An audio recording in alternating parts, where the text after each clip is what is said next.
আজকে আমরা চলে এসেছি মায়াপুর ইস্কনের একদম ঠিক পাশে জগন্নাথ ভেজ বিরিয়ানিতে। ঠিক আছে দাদা, কেমন আছো বলো? খুব ভালো। হরে কৃষ্ণ। হরে কৃষ্ণ। তোমরা কেমন আছো? আমরা খুব ভালো আছি। দাদা এটা কত টাকার পার্সেল যাচ্ছে? মানে এটা 100 টাকা। 100 টাকা। বাহ, তুমি 100 করে দাও।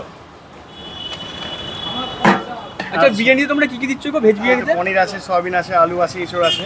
আচ্ছা, একদম ভরে ভরে দিচ্ছ তো। হ্যাঁ, ঘুরে ঘুরে দেবো না এসব।